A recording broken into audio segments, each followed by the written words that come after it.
अभी से भगवान कृष्ण के जन्म महोत्सव की बहुत बहुत बधाई। हमारे लड्डू गोपाल कल्लू जी महाराज साल में एक बार उनके स्नान का हम लोग रखते हैं। तो कल रात्रि को 8 बजे से 9 बजे तक हमारे YouTube चैनल पर, फेसबुक पर आप लोग लाइव ठाकुर जी के 1 घंटे का 8 बजे से 9 बजे तक स्नान का दर्शन रात्रि को कर सकेंगे। मोबाइल पर आप लोग आराम से अपने YouTube, फेसबुक पर ठाकुर जी के सुंदर स्नान का दर्शन, जो साल में एक बार का हम लोग करते हैं, उसका दर्शन आप कर सकते। एक पात्र में जल और दूध ले लीजिए।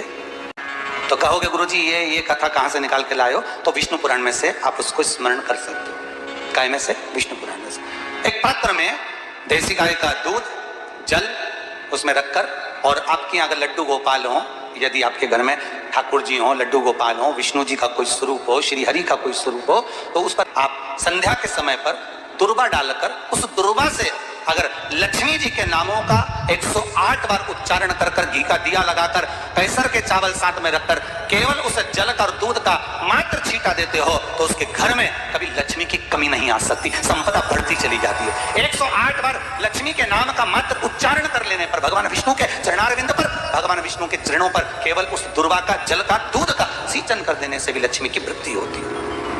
आपके घर में छोटे से ठाकुर जी हैं, आपके घर में छोटा सा कन्हैया है, और छोटे से कन्हैया जो पुराने समय का है, उसको नेत्र भी लगाने की जरूरत नहीं है, क्योंकि उसके नेत्र हैं। और मान लो तुमने इतना बड़ा कन्हैया ले लिया, तो अरे बोलो तो जम के जरा, और उसका कोई एक नेत्र कहीं गिर गया, एक नेत्र कहीं चले गया, तो फिर दूसरा नेत्र लगाना पड़ेगा कि नहीं लगाना पड़ेगा? और अगर एक नेत्र पर रखोगे तो अच्छा लगेंगे कि ठाकुर जी? नहीं। तो नेत्र होना, जितनी बड़ी मूर्ति होती है, जितना बड़ा स्वरूप होता है, जितना बड़ा शिवलिंग होता है, जितनी बड़ी मूर्ति की स्थापना होती है, उतनी उसमें सेवा की और भाव की जरूरत पड़ती है।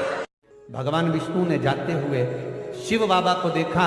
शंकर भगवान से, भगवान नारायण ने कहा आप कुछ कहेंगे नहीं? भगवान शंकर कहते हैं नारायण चिंता मत करो, ये बद्रिकाश्रम में जो आएगा चने की दाल चढ़ा कर जाएगा, चने की दाल को मंदिर के पीछे बैठकर ओम नमः शिवाय बोलकर जो नारायण को समर्पित करेगा, उसके मनवांचित फल को मैं 3 महीने में पूरा कर दूंगा, उसके मन की कामना को मैं 3 माह में पूर्ण कर दूंगा। आज भी नियम है, चने की दाल को लेकर जाते हैं, बद्रिकाश्रम के मंदिर के पीछे बैठकर चने की दाल को लेकर ओम नमः शिवाय का जाप करते हैं। 7 बार ओम नमः शिवाय बोलकर चने की दाल वापस घूमकर भगवान विष्णु को समर्पित करी जाती है, तो 3 महीने में मनोकामना पूरी हो जाती है। भगवान की मूर्ति जितनी छोटी होगी उतना सुख देती है, जितनी बड़ी हो जाएगी उतने लाड़ की जरूरत पड़ जाएगी, उतने लाड़ की जरूरत।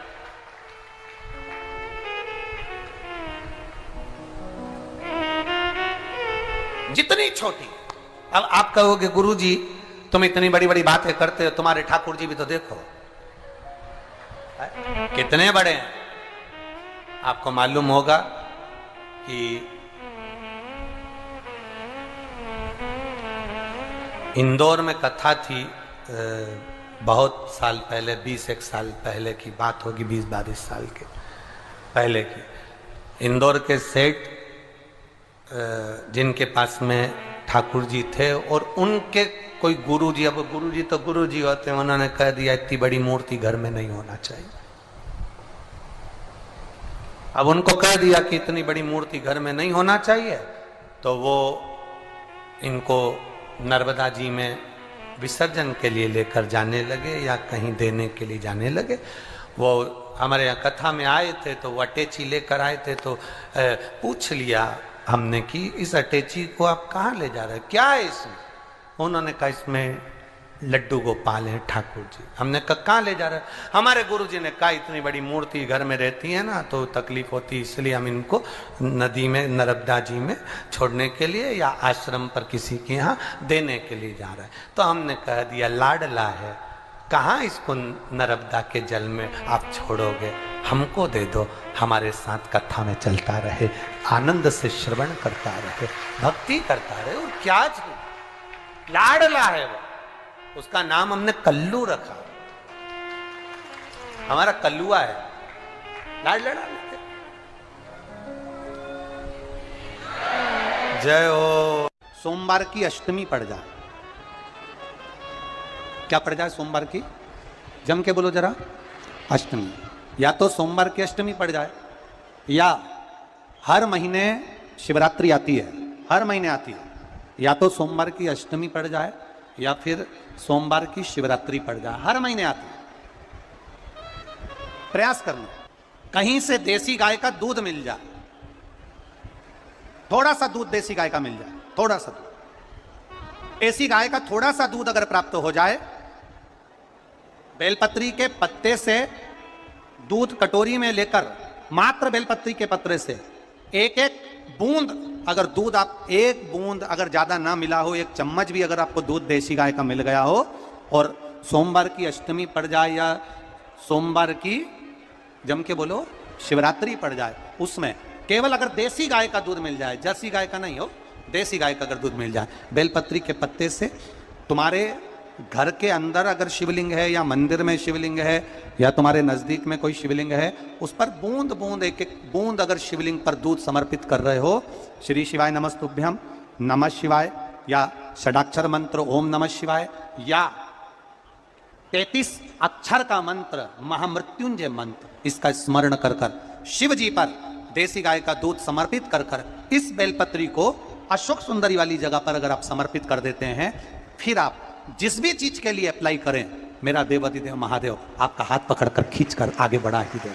मेहनत करना, कर्म पूरा करना, पढ़ाई अच्छी करना, और पढ़ाई के साथ में विद्या अध्ययन करने के साथ में अच्छी मेहनत के साथ में देसी गाय का दूध भगवान शंकर को समर्पित करना, भगवान शंकर को समर्पित करना, देसी गाय का दूध धीरे धीरे धीरे धीरे समर्पित करना, भावों के साथ आप समर्पित करें। देसी गाय का दूध एक एक बूंद समर्पित करें, धीरे धीरे समर्पित करें। और देसी गाय का दूध जब धीरे धीरे समर्पित करें, बड़े रास्ते से, आनंद से धीरे धीरे जब आप समर्पित करेंगे, बेलपत्री वही दूध में सनी हुई बेलपत्र अशोक सुंदरी वाली जगह पर, उस समय पर डंडी का भाग शिवलिंग की ओर नहीं होना चाहिए, उस समय पर डंडी का भाग जहां से पानी बहकर जाता है अशोक सुंदरी की ओर से, वहां पर होना चाहिए। कार्य में सफलता मिलती है। शिव तत्व को धारण कर।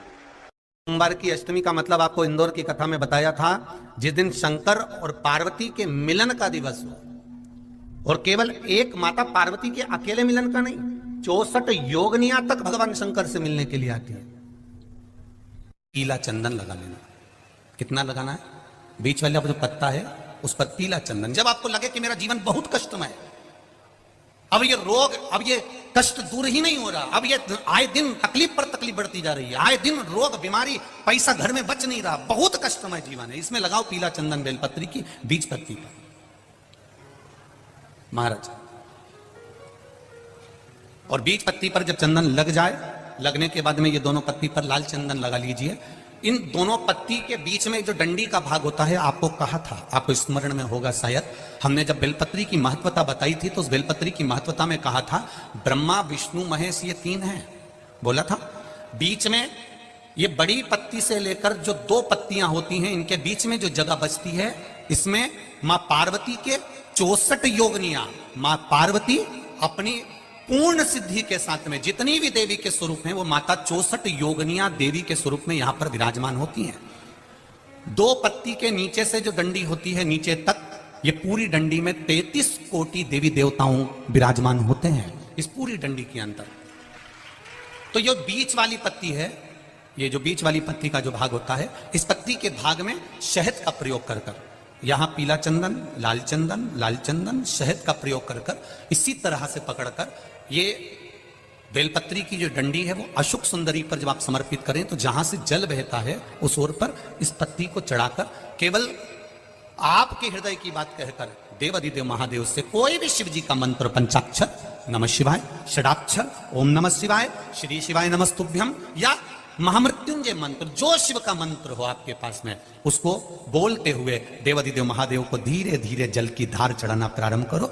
जल की धार जब पूर्ण होने लगे, उसमें थोड़ा जल बचे, तब अशोक सुंदरी पर जो तुमने बेलपत्र चढ़ाई है वहां उस जलधार को चढ़ा। ये प्रयोग आपको केवल सोमवार की अष्टमी पढ़ने पर ही करना है। कौन से दिन करेंगे? जम के बोलिए जरा। सोमवार की अष्टमी पढ़ने पर यह प्रयोग करें, और जल चढ़ाकर बाबा से विनती कर कर उसी बेलपत्र को वापस उठाकर कहीं जलाशय में या किसी पेड़ के नीचे विसर्जन कर दें और 1 लोटा जल वहां भी चढ़ा दें। बस निवेदन कर कर आ जाइए, मेरा बाबा 3 माह के अंदर हाथ जरूर पकड़ेगा और आपको दलदल से बाहर निकाल देगा। हमें बताया था जिस दिन शंकर और पार्वती के मिलन का दिवस हो, और केवल एक माता पार्वती के अकेले मिलन का नहीं, 64 योगनियां तक भगवान शंकर से मिलने के लिए आती है। पीला चंदन लगाना, कितना लगाना है? बीच वाला जो पत्ता है उस पर पीला चंदन। जब आपको लगे कि मेरा जीवन बहुत कष्टमय है, अब ये रोग, अब ये कष्ट दूर ही नहीं हो रहा, अब ये आए दिन तकलीफ पर तकलीफ बढ़ती जा रही है, आए दिन रोग बीमारी, पैसा घर में बच नहीं रहा, बहुत कष्टमय जीवन है, इसमें लगाओ पीला चंदन बेलपत्री की बीज तली महाराज। और बीज पत्ती पर जब चंदन लग जाए, लगने के बाद में ये दोनों पत्ती पर लाल चंदन लगा लीजिए। इन दोनों पत्ती के बीच में जो डंडी का भाग होता है, आपको कहा था, आपको स्मरण में होगा शायद, हमने जब बेलपत्री की महत्वता बताई थी तो उस बेलपत्री की महत्वता में कहा था ब्रह्मा विष्णु महेश ये 3 हैं, बोला था। बीच में ये बड़ी पत्ती से लेकर जो 2 पत्तियां होती हैं, इनके बीच में जो जगह बचती है, इसमें माँ पार्वती के 64 योगनियां, माँ पार्वती अपनी पूर्ण सिद्धि के साथ में जितनी भी देवी के स्वरूप में, वो माता 64 योगनियां देवी के स्वरूप में यहाँ पर विराजमान होती हैं। 2 पत्ती के नीचे से जो डंडी होती है नीचे तक, ये पूरी डंडी में 33 कोटि देवी देवताओं विराजमान होते हैं इस पूरी डंडी के अंदर। तो ये बीच वाली पत्ती है, ये जो बीच वाली पत्ती का जो भाग होता है, इस पत्ती के भाग में शहद का प्रयोग कर कर, यहाँ पीला चंदन, लाल चंदन, शहद का प्रयोग कर कर, इसी तरह से पकड़कर ये बेलपत्री की जो डंडी है वो अशुक सुंदरी पर जब आप समर्पित करें तो जहां से जल बहता है उस ओर पर इस पत्ती को चढ़ाकर केवल आपके हृदय की बात कहकर देवाधिदेव महादेव से कोई भी शिव जी का मंत्र, पंचाक्षर, नमः शिवाय, षडाक्षर, ओम नमः शिवाय, श्री शिवाय नमस्तुभ्यम, या महामृत्युंजय मंत्र, जो शिव का मंत्र हो आपके पास में, उसको बोलते हुए देवाधिदेव महादेव को धीरे धीरे जल की धार चढ़ाना प्रारंभ करो। जल की धार जब पूर्ण होने लगे, उसमें थोड़ा जल बचे, तब अशोक सुंदरी पर जो तुमने बेलपत्र चढ़ाई है वहां उस जलधार को चढ़ा। ये प्रयोग आपको केवल सोमवार की अष्टमी पढ़ने पर ही करना है। कौन से दिन करेंगे? जम के बोलिए जरा। सोमवार की अष्टमी पढ़ने पर यह प्रयोग करें और जल चढ़ाकर बाबा से विनती कर कर उसी बेलपत्र को वापस उठाकर कहीं जलाशय में या किसी पेड़ के नीचे विसर्जन कर दें और 1 लोटा जल वहां भी चढ़ा दें। बस निवेदन कर कर आ जाइए, मेरा बाबा 3 माह के अंदर हाथ जरूर पकड़ेगा और आपको दलदल से बाहर निकालेगा। काया के रोग से